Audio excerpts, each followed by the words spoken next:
La justicia entonces mantuvo la prisión preventiva para los ex gerentes de la Polar, Pablo Alcalde y Julián Moreno. El juez César Orellana decidió no revocar esta medida cautelar, pues debido a la gravedad de los delitos, los considera un peligro para la sociedad. El próximo 15 de abril, lo decía Rodrigo, cumplirán 4 meses recluidos en la cárcel Capitán Llaver. Y además, también lo explicaba Rodrigo, el Servicio de Impuestos Internos presentó una querella en contra de 5 ex ejecutivos de la multitienda. ¿Dónde están estos dos? Bueno, para ahondar en los detalles e implicancias, conversamos con Andrés Sepúlveda, abogado querellante de los accionistas minoritarios de la compañía de retail. Abogado, gracias por estar con nosotros. Buenas tardes, Claudio. Bueno, ¿qué significancia tiene para ustedes, como querellantes, el que el juez determine que o mantenga la prisión preventiva, que señale que son un peligro para la sociedad? Con respecto al fondo del asunto, esto no implica necesariamente una conquista de algo o la derrota de nada, en realidad. Estos son simplemente medidas cautelares que tienen por objeto precisamente cautelar el resultado del juicio, pero aquí tiene que haber todo un juicio oral y público que más adelante va a ocurrir, efectivamente, y esto simplemente tiene por objeto cautelarlo, resguardarlo.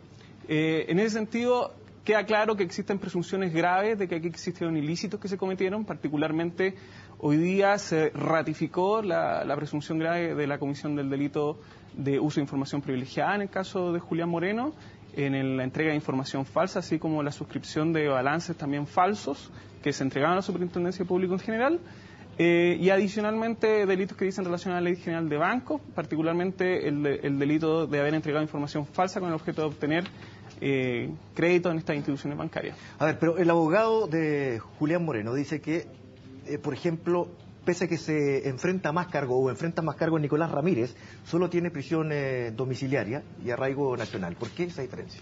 Es que en realidad se trata de hacer una comparación que en realidad es engañosa.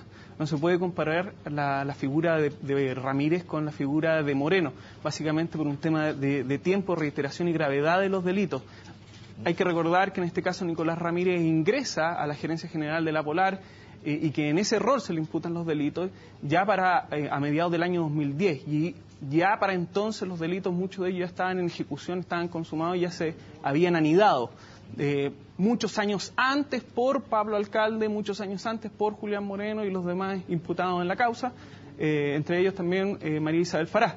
Evidentemente, Nicolás Ramírez ingresa en una situación distinta donde la reiteración de los delitos es mucho menor en comparación al resto de los imputados. Ahí se trató de hacer una comparación, pero que en realidad no es tal, no existe, es aparente, porque por las responsabilidades son distintas. Ahora, de acuerdo al informe que veíamos recién, en el caso de Alcalde se comprueba que hay uso de información privilegiada, pero no lo hizo, nos señalaba Rodrigo, en la venta de las acciones. ¿De qué manera esto cambia la figura en relación al primer juicio que se hizo? A ver, con respecto a la formalización, se mantiene la formalización de cargos por parte del Ministerio Público con respecto al uso de información privilegiada.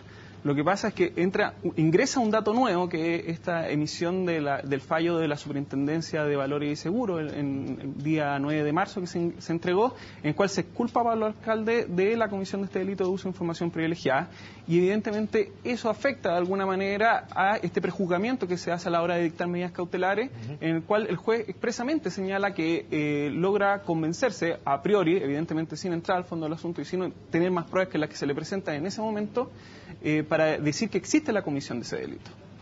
Ahora, las circunstancias han cambiado y no es necesario entonces la prisión preventiva, lo dice Miguel Chávez, el abogado de Moreno nuevamente, y no es responsable de entregar información falsa al mercado. Los estados financieros los elaboraba María Isabel Fará.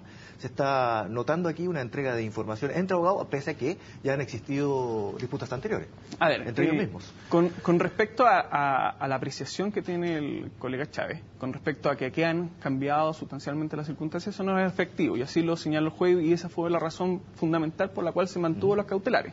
Esa es una apreciación absolutamente subjetiva y no me voy a hacer cargo de ella, porque muy por el contrario, yo soy de la posición de lo que está el magistrado, en el cual señala que no hay antecedentes nuevos que cambian sustancialmente las imputaciones que en este momento existen y las presunciones de gravedad en la comisión de los delitos. ¿Que los gerentes hayan ocultado información al directorio? De hecho, al contrario, lo que hace, por ejemplo, el fallo de la superintendencia es ratificar que sí existió esa información falsa.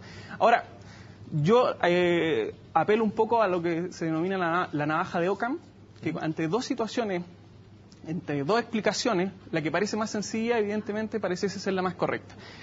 y sostener la defensa que ellos mantienen hasta el día de hoy, de que todos ignoraban, que en realidad la culpa era de unos, de otros, en una situación que era insostenible, que nosotros la detectamos como Estudio Gutiérrez y Silva a través de información pública, en realidad es insostenible.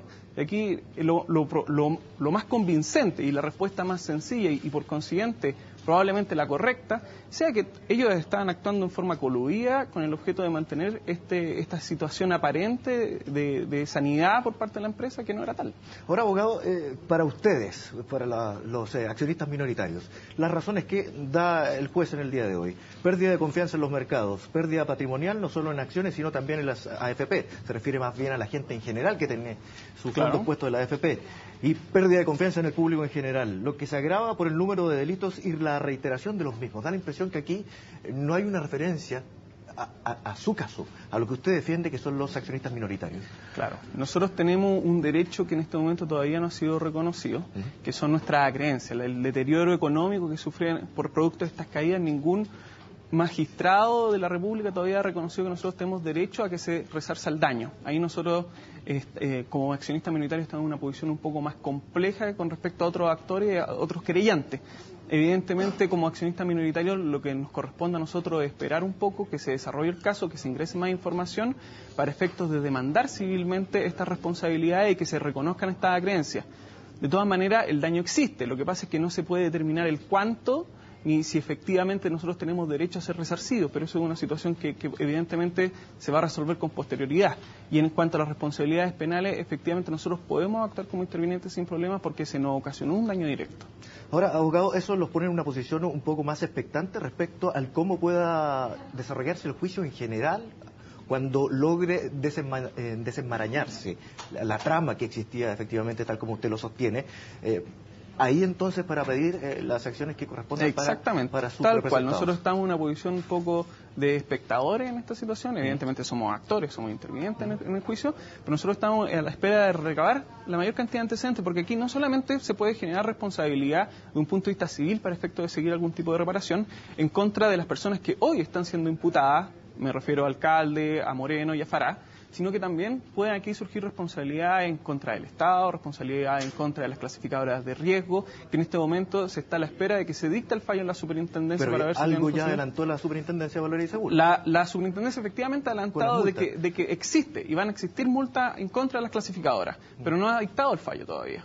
Ya sí lo dictó, por ejemplo, con respecto a la auditora, y con respecto a la misma empresa, y con respecto a varios gerentes y exdirectores de la empresa, pero aún así ese fallo todavía no se encuentra firme y ejecutoriado. ¿Por qué? Porque todavía quedan recursos pendientes y muchos de los actores e intervinientes que fueron sancionados impugnaron dicho fallo y se encuentran recursos de ilegalidad pendientes, recursos de reclamación y en tribunales ordinarios recursos pendientes en esta materia. Bien, abogado, le quiero agradecer por conversar con nosotros sobre este tema, explicarnos también en qué materia estamos ahora en el proceso judicial, una vez que el juez ha mantenido entonces la medida cautelar para estos dos. Muchas gracias a ustedes por invitarme. Muy bien.